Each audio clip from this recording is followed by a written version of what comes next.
Hi, everybody, and welcome to this episode of Sales B12, the one dose of sales you don't want to miss.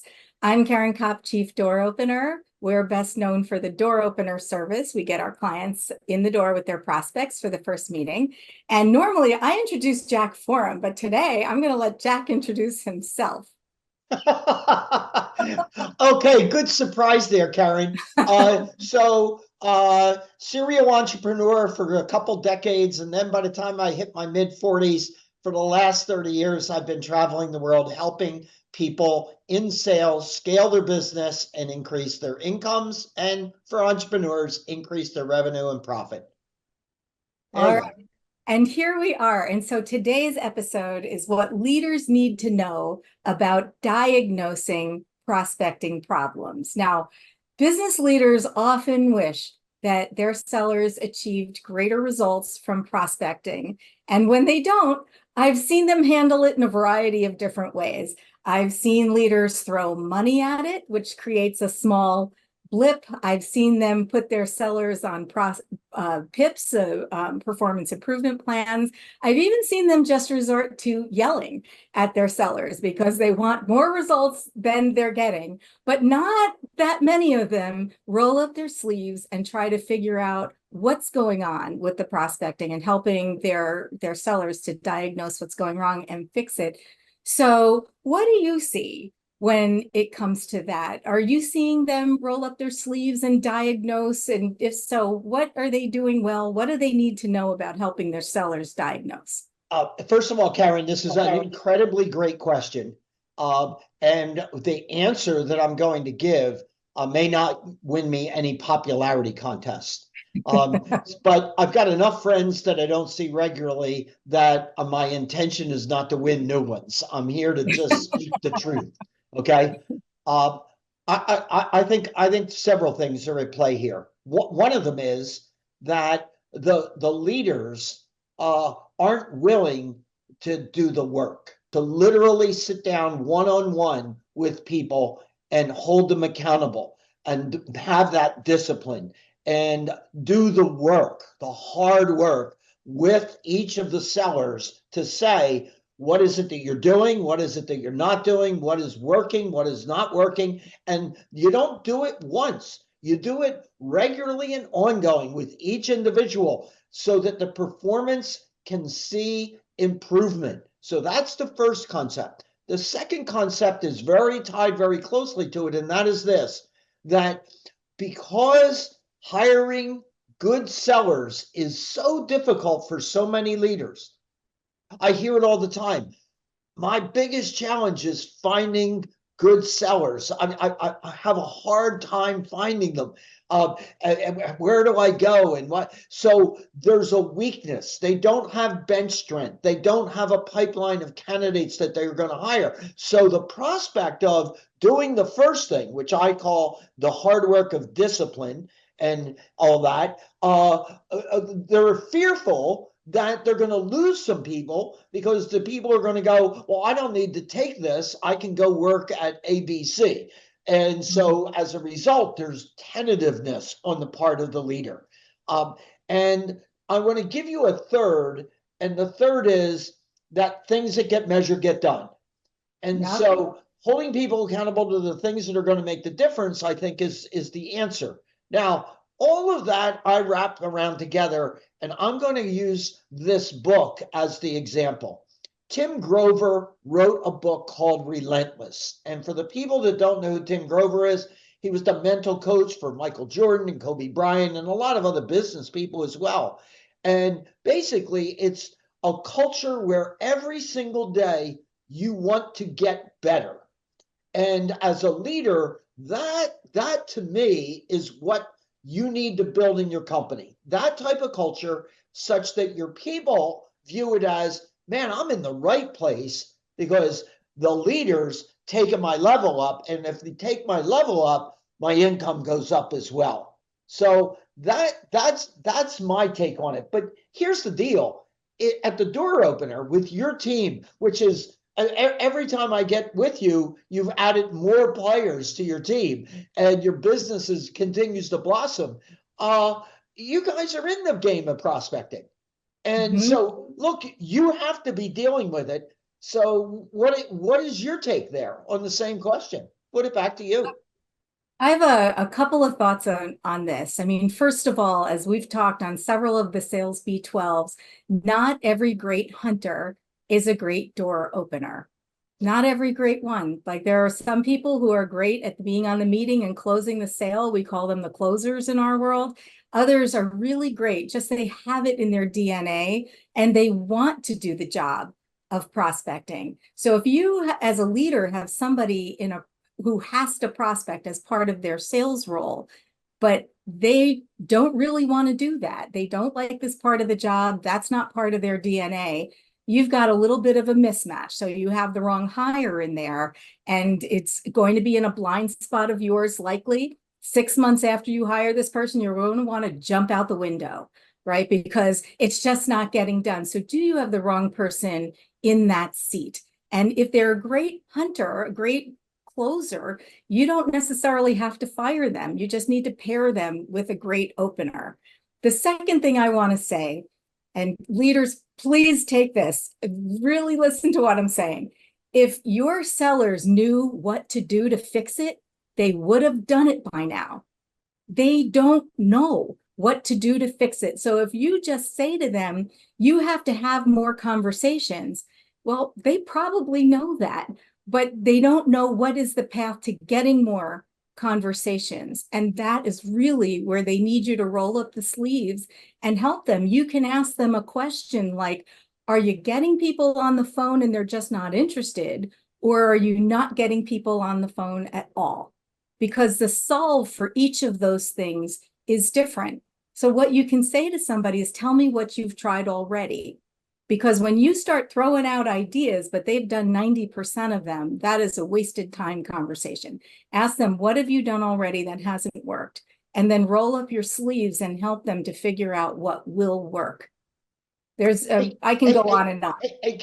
Caryn, you and I both have seen this and heard it many, many times, and that is the leader exhorting to their sellers, the key is you need to make more calls. You're not making enough calls. That's what prospecting is all about. Well, I'm not in disagreement with that. However, if the content of the call is a loser, more calls is not going to get you the results. And so, putting sellers on the phone, for example, without doing the homework before, practicing inside the company, having a play, all of the things that I typically talk about.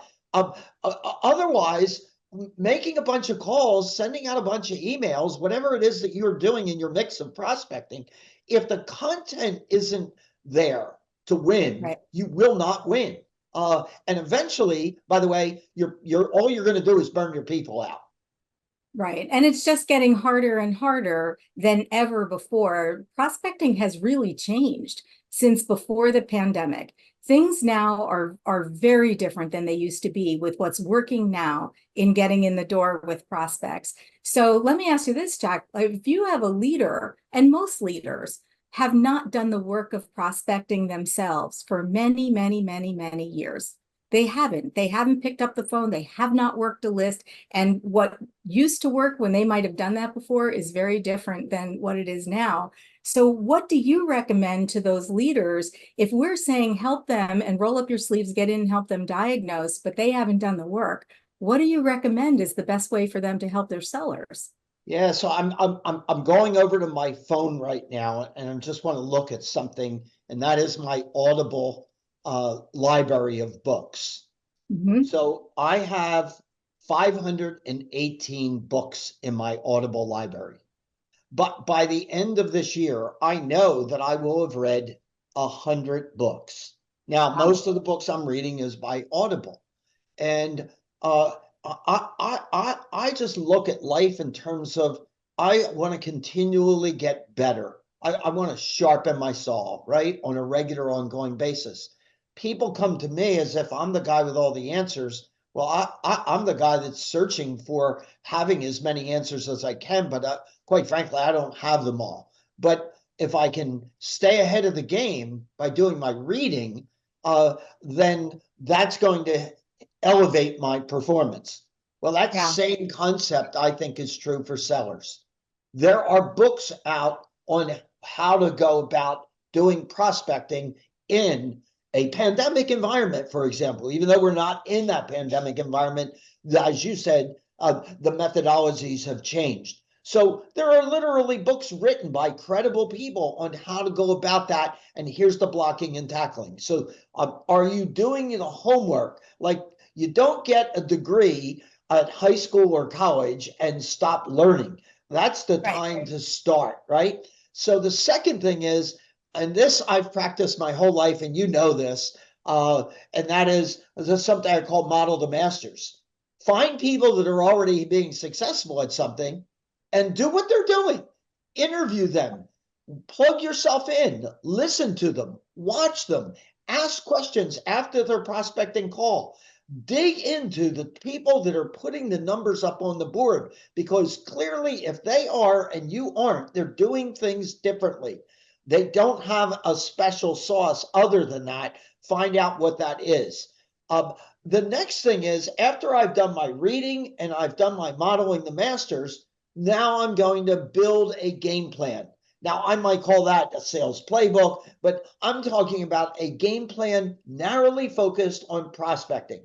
This is what I need to do. This is how often I need to do it. And I take my 8, 10, 12 hours each day and I time block it with the things that are necessary to be done from a prospecting standpoint. And then the last thing that I would add is that I need to have an accountability partner.